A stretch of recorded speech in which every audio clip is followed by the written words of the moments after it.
Bismillahirrahmanirrahim. Assalamualaikum warahmatullahi wabarakatuh.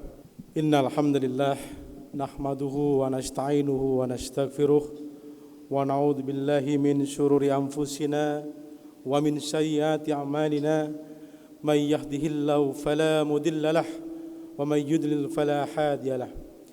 Asyhadu an la ilaha illallah wahdahu la syarika lahu wa ashhadu anna Muhammadan abduhu wa rasuluhu la nabiyya ba'dah. Allahumma salli ala sayyidina Muhammad wa ala alihi sayyidina Muhammad. Faya ibadallah ittaqullaha haqqa tuqatih wa la tamutunna illa wa antum muslimun. Qala Allah ta'ala fi kitabihil karim, a'udzu billahi minasy syaithanir rajim. Innal ladzina amanu wal ladzina hajaru wajahadu fi sabilillahi ulaika yarjuna rahmatallah wallahu ghafurur rahim. Hadirin sidang Jumat yang dirahmati oleh Allah, alhamdulillah hari ini kita memasuki tahun baru 1442 Hijriah. Dan hari ini juga kita sedang memperingati proklamasi Hari Ulang Tahun Negara Kesatuan Republik Indonesia yang ke-75.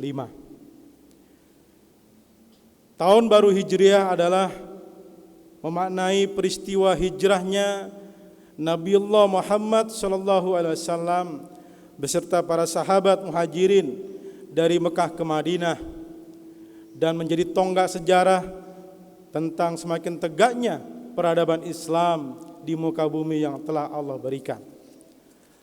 Lantas, apa hubungan antara peristiwa hijrah dengan kemerdekaan? Alhamdulillah hari ini pergantian tahun Hijriah berada di bulan Agustus yang merupakan peristiwa penting juga bagi bangsa kita, bangsa Indonesia. Antara peristiwa hijrah dan kemerdekaan sangatlah erat. Bagaimana bisa dikatakan erat? Karena dengan peristiwa hijrah, Rasulullah Muhammad bersama dengan para sahabat bisa mendapatkan kemerdekaan yang lebih luas lagi, di mana mereka bisa melaksanakan ibadah dengan lebih bebas. Dengan hijrah, Nabiullah Muhammad SAW beserta para sahabat bisa mendapatkan satu kebebasan untuk membangun peradaban baru, yaitu peradaban Islam. Dengan hijrah, Rasulullah Muhammad SAW bersama para sahabat bisa mendapatkan sebuah kebebasan yang lebih bebas untuk membangun satu negara, satu peradaban, satu hukum yang kemudian bisa kita teladani dan bisa kita ikuti hingga hari ini. Dengan demikian, maka peristiwa hijrah telah memberikan makna bahwa kemerdekaan bisa didapatkan dan kemudian bisa diisi dengan kebajikan-kebajikan, dan terutama yang lebih hakiki lagi adalah meninggalkan larangan-larangan dari Allah Subhanahu wa taala. Dalam surat Al-Baqarah ayat 218, Allah menyampaikan, A'udzu billahi minasyaitonir rajim. Bismillahirrahmanirrahim. Innal ladzina amanu wal ladzina hajaru wajahadu fi sabilillah ulaika yarjuna rahmatallah wallahu ghafurur rahim. Sesungguhnya orang-orang yang beriman, orang-orang yang berhijrah, dan orang-orang yang berjihad fi sabilillah, mereka itulah yang mengharapkan rahmat Allah. Allah Maha Pengampun dan Allah Maha Penyayang. Maka izinkanlah khatib dalam kesempatan yang berbahagia ini menyampaikan dua hikmah hijrah yang kemudian mudah-mudahan bisa kita terapkan dalam era kemerdekaan kita. Hikmah pertama adalah hijrah ini mencerminkan sebuah kesungguhan dalam menjalankan perintah-perintah Allah, yang mana Rasulullah SAW kemudian mengajak para sahabat dengan dilandasi keimanan, dengan resiko kematian, dengan resiko berbagai kesakitan, tapi beliau kemudian tetap menjalankan hijrah dari kota Mekah ke kota Madinah. Ini adalah manifestasi dari bentuk keimanan. Ketika Allah sudah menyeru, ketika Allah sudah meminta, ketika Allah sudah memerintah, maka apakah kemudian kita dengan tawakal pada Allah kita berangkat atau tidak? Masih banyak di antara kita yang kemudian ketika Allah sudah memberikan pedomannya, memberikan perintahnya, tapi karena berbagai hal, terutama karena berbagai kenikmatan dunia, tidak berangkat untuk memenuhi panggilan Allah Subhanahu wa taala. Di dalam surat Al-Baqarah ayat 155, Allah kemudian menyitir keadaan ini. A'udzubillahi minasyaitonir rajim. Wa lanabluwannakum bisay'im minal khawf wal ju' wa naqsim minal amwali wal anfusi was samarat wa basyirus sabirin. Dan sungguh akan kami berikan cobaan kepadamu dengan sedikit ketakutan, kelaparan, kekurangan harta, jiwa dan buah-buahan, dan berikanlah berita gembira kepada orang-orang yang sabar. Ayat ini mencerminkan bahwa ketika kita takut akan kemiskinan, ketika takut akan kelaparan, ketika takut harta akan kemudian lepas, ini yang menjadikan kita tidak menjadi orang-orang atau pribadi-pribadi yang bersegera untuk memenuhi perintah Allah Subhanahu wa taala. Karena takut kehilangan jabatan, maka kita mengikuti atasan kita yang kemudian justru melakukan larangan-larangan dari Allah Subhanahu wa taala. Ketika kemudian karena ada dapat pekerjaan atau job yang baik, tapi sesungguhnya di sisi lain Allah meminta kita untuk sholat Jumat, Allah meminta kita untuk sholat fardu 5 waktu, lalu kita tinggalkan sholat-sholat itu karena kita ingin mengejar harta duniawi yang mungkin secara kalkulasi bisa kita dapatkan. Padahal sesungguhnya ketika kita mentaati Allah, ketika kita bertawakal pada Allah, ketika kita menyerahkan sepenuhnya urusan kita pada Allah, yakinlah bahwa Allah akan mencukupi segala kebutuhan kita. Hikmah yang kedua dari peristiwa hijrah adalah adanya kesatuan amal jama'i dan kesatuan umat Islam. Wihdatul jamaah, wihdatul ummah. Bagaimana kita melihat peristiwa hijrah ini, masing-masing sahabat bahu-membahu dengan masing-masing tugasnya. Sahabat Ali bin Thalib menggantikan posisi Rasulullah, tidur di kamar Rasulullah. Sahabat Abu Bakar As-Siddiq menemani Rasulullah dalam perjalanan hijrahnya.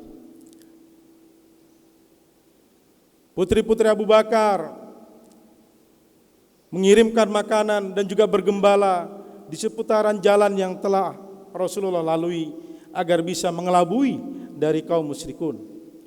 Masing-masing menjalankan tugasnya dengan senang hati tanpa kemudian saling iri hati. Ali yang siap di kamarnya Rasulullah tidak protes dan tidak iri kepada sahabat yang lain, tapi dia ambil tugas terberat tersebut meskipun taruhannya adalah jiwa dan raga. Begitu juga Abu Bakar As-Siddiq meninggalkan seluruh hartanya, berjalan bersama Rasulullah menuju kota Madinah dengan perjalanan yang luar biasa, yang kalau seandainya kita pernah melakukan ibadah haji ataupun ibadah umroh, perjalanan dari Mekah menuju Madinah menggunakan kendaraan angkutan bis, kita tempuh dengan perjalanan 4,5 jam dan kecepatan 150 km per jam. Kita bayangkan betapa beratnya perjalanan hijrah dari Rasulullah Muhammad SAW. Maka dengan dua hikmah tadi, yang pertama adalah mencerminkan keimanan kita kepada Allah Subhanahu wa taala, dan yang kedua untuk kemudian membangun kesatuan amal jama'i dan kesatuan umat. Kita berharap bahwa dengan dua semangat itu kita bisa mengisi kemerdekaan Indonesia ini dengan semakin luar biasa. Kita belum lagi tidak ditugaskan untuk merebut kemerdekaan. Kita saat ini berada pada kondisi yang jauh lebih enak dibanding posisi sebelum kita merebut kemerdekaan. ibadah bisa lebih bebas, kita bisa bebas untuk menjalankan amanah syariah kita. Maka tidak ada kata untuk kemudian kita hijrah, meninggalkan yang buruk untuk kemudian menjalankan kebaikan. Kenapa kemudian setelah 75 tahun kita merdeka, tapi kita merasakan bahwa bangsa ini belum diberikan kebahagiaan dan keberkahan? Karena bisa jadi sebagian besar masyarakat kita, dan mungkin juga kita sendiri, nauzubillah min zalik, adalah orang-orang yang tidak mengisi kemerdekaan dengan penuh keimanan kepada Allah Subhanahu wa taala. Masih banyak mungkin saudara-saudara kita, istri kita, anak-anak kita tidak menggunakan hijab, sementara hijab adalah perintah dari Allah Subhanahu wa taala. Masih banyak mungkin di antara kita, para pejabat kita, anggota DPR kita, yang seharusnya menegakkan aturan yang berpedoman pada aturan Allah, tapi pada dasarnya kemudian mereka menggunakan aturan-aturan yang memenuhi syahwat mereka sendiri. Na'udzubillahi min dzalik. Ini yang mungkin menjadikan negara kita jauh dari keberkahan. Lalu bagaimana dengan rakyatnya? Mungkin sama saja. Hampir sebagian masyarakat kita yang masih melakukan tindakan-tindakan yang dilarang oleh Allah Subhanahu wa taala. Bagaimana kemudian menganak cucukan uang pinjaman, meminjamkan kepada sahabat, meminjamkan kepada tetangga, tapi dengan memberikan bunga yang berlipat-lipat, yang menjadikan kehidupan keluarga yang dipinjami kemudian berantakan. Salat juga banyak umat kita yang tidak melaksanakan dengan baik.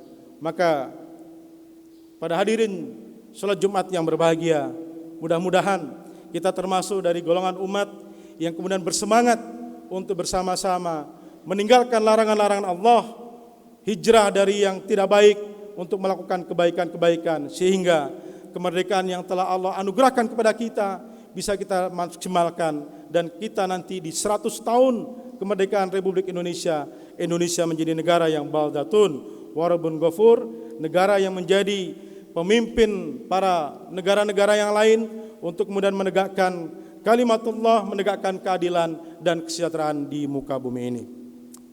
Barakallahu li wa lakum bil Qur'anil Karim wa nafa'ni wa iyyakum bima fihi minal ayati wa dzikril hakim fastaghfiruhu innahu huwal ghafurur rahim.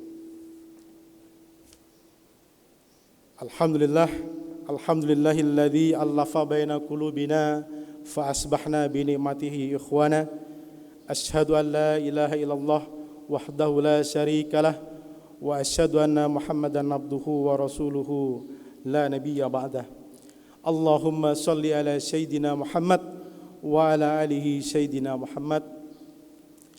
Ittaqullaha haqqa tuqatih wa la tamutunna illa wa antum muslimin.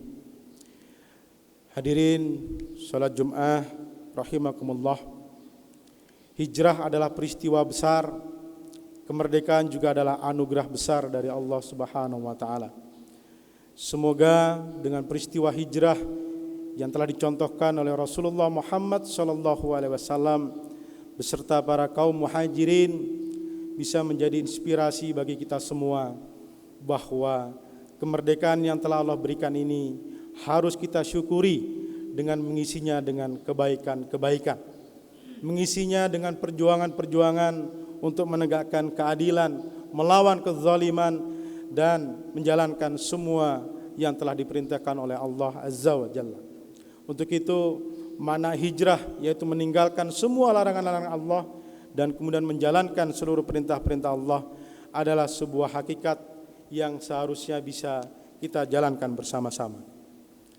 Dan kita berdoa semoga negara Republik Indonesia ini senantiasa mendapatkan rahmat dan perlindungan dari Allah Subhanahu wa taala. Saat ini kita menghadapi pandemi corona dan Allah bebaskan, Allah angkat pandemi ini sehingga kita bisa kembali beraktivitas secara normal, beribadah secara lebih maksimal, dan kemudian masyarakat kita bisa kembali pulih ekonominya. A'udzubillahi minasyaitonirrajim. Bismillahirrahmanirrahim. Alhamdulillahi rabbil alamin. Allahumma salli ala sayyidina Muhammad wa ala alihi sayyidina Muhammad. Allahumma ighfir lil muslimina wal muslimat wal mu'minina wal mu'minat al ahya'i minhum wal amwat إنك سميع قريب مجيب الدعوات يا قاضي الحاجات. ربنا ظلمنا أنفسنا وإن لم تغفر لنا وترحمنا لنكونن من الخاسرين. ربنا هب لنا من أزواجنا وذرياتنا قرة أعين واجعلنا للمتقين إماما. ربنا آتنا في الدنيا حسنة وفي الآخرة حسنة وقنا عذاب النار. سبحان ربك رب العزة عما يصفون وسلام على المرسلين والحمد لله رب العالمين. آقم الصلاة.